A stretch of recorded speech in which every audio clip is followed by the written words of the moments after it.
मुझे भी इनसे परिचित कराइए और इनका निवास स्थान आदि बताइए। महाराज, ये दोनों होनहार महाराज रघुकुल भूषण अयोध्यापति महाराजा दशरथ जी के जो आपकी तरह ही संभाने के हाथों सच लाचार है। इनका शुभ नाम श्री रामचंद्र जी है। वे इनके छोटे भाई लक्ष्मण जी हैं। मेरा सौभाग्य है, आपका दीदार हो गया और आज मैं मझधार से पार हो गया। सुग्रीव जी, मेरा सर आप पर निसार हो गया और मैं सच्चे दिल से आपका मददगार हो गया। भगवान, आप जरा अपनी आप ही सुनाइए। हनुमान जी ने जो कुछ बताया वह ठीक तरह से नहीं बताया। माइक ऊपर करो थोड़ा। सुग्रीव जी, मेरी सौतेली माता ने मेरे पिताजी से इसी समय 2 वरदान पाए थे। बस उन्हें पूरा करने के लिए मुझे 14 वर्षों का वनवास और भाई भरत को राज तिलक देने का इकरार किया था। मैंने खुशी से उनकी आज्ञा का पालन किया। मेरे साथ मेरी पत्नी सीता भी और भ्राता लक्ष्मण भी साथ आए हैं।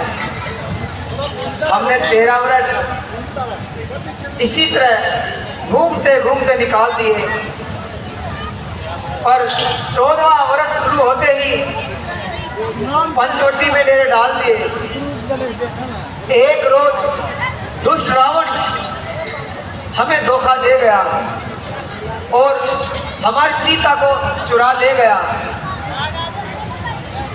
हम उसी की तलाश में मारे मारे फिर रहे हैं।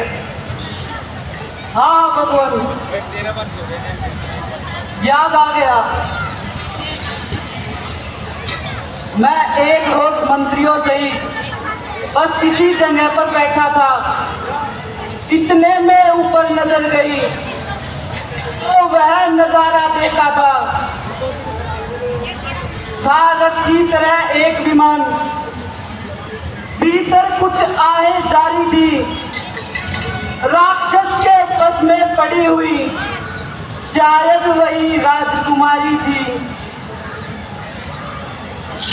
वह दृश्य, वह करुणनाथ नहीं भूल सकता हूँ प्रभु। जब राम राम कहते कहते कुछ भूषण फेंके यही प्रभु, मेरी आंखों के सम्मुखी क्या कहूँ निकल वे छोड़ गया। रह गए कुंडल जेवर, रथ सीधा दक्षिण ओर गया।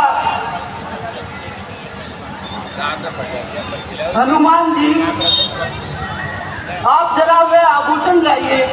जो क्या महाराज?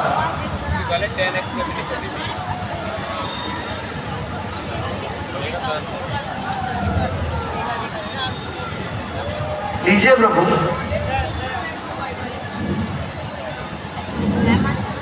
Hello hello. लो भगवान, आप इनकी पहचान कीजिए और मेरा इत्मीनान कीजिए।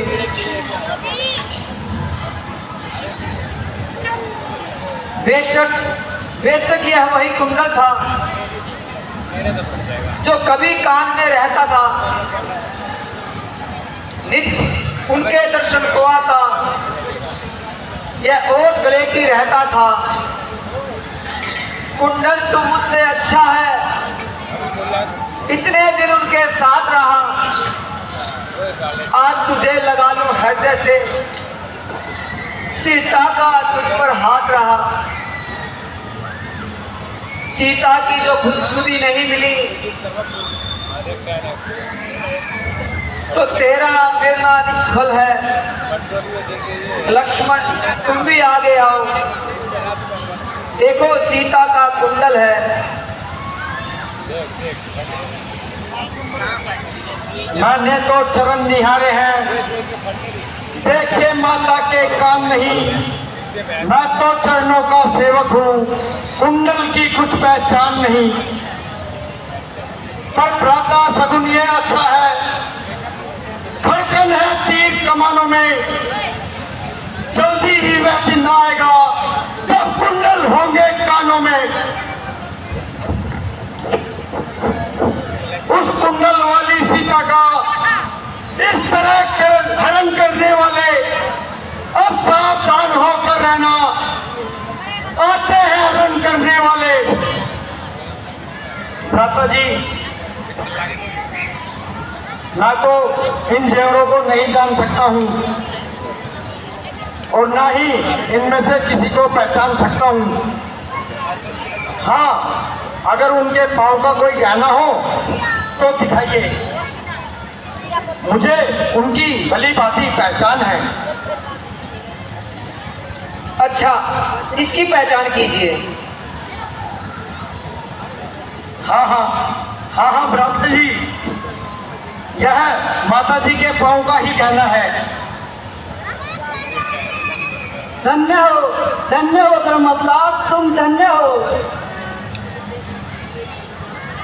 हत्या नहीं है मान की और ज्ञान की सीमा नहीं। पास भाभी के रहे पर नजर उठाकर देखा नहीं। खैर सुग्रीव जी, अब आप भी अपनी कहानी बताइए। जब से हम ऋषिमुख आए हैं, तुमको उदास ही पाते हैं। चिंता में डूबा देख तुम्हें हम भी चिंतित हो जाते हैं। छिपकर पहाड़ पर रहने का क्या दुख भेद, क्या कारण है? हम साथी दुख सुख के हैं, कहे चलो तुम्हारा प्रण क्या है? सुनिए प्रभु, हे नाथ, मैं जिसके वैसे गाय बना वह नाहसा दुखदाई है तो वह मेरा भाई ही, पर भाई नहीं कसाई है। छोटी छोटी सी बातों पर रहता सदा तनाजा, वो ले लिया राज पत्नी चीनी, अब मेरा काल बना है वो। उसके घर से इस पर्वत पर मैं जान छुपाकर रहता हूँ। आ सकता नहीं श्राप बस है, बस इसलिए यहाँ पर रहता हूँ। इन सात प्राण के वक्षों को जो एक बार में गाएगा, तक्षक ने यह बता दिया, वह विजय पाली पर पाएगा। सुग्रीव जी, अब अधिक नहीं सुन सकता मैं। मुझको दंड तोलती है, मालूम कर मुझे यह होता, उसके सिर मौत डोलती है। बीत चुके शोणित बहुत अपना, अब उसको रक्त पिलाएंगे। सब राजपाट सुग्रीव तुम्हें हम संध्या तक दिलवाएंगे। सुग्रीव जी, आप जाकर बाली को पुकारो और उसको युद्ध के लिए ललकारो। जब वह आपके पास आकर आपसे हाथ मिलाएगा, तभी मेरा तीर उसको यमलोक पहुंचाएगा। भगवान, मैं जाने को तैयार हूँ, मगर उसकी शक्ति से अच्छी तरह वाकिफदार हूँ। अगर आपकी ताकत का कुछ अनुमान हो जाए तो मुझे अच्छी तरह से इत्मीनान हो जाए।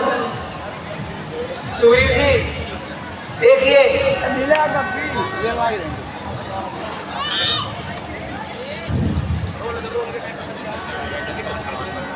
जितने भी वृक्ष मेरे बाण के सामने आएंगे सारे गिर जाएंगे। बोल श्रीपति रामचंद्र की, बोल श्रीपति रामचंद्र की, बोल श्रीपति रामचंद्र की। भगवान आपने कमाल कर दिया। बस भगवान, अब मैं उससे मुकाबला करने के लिए तैयार हूँ।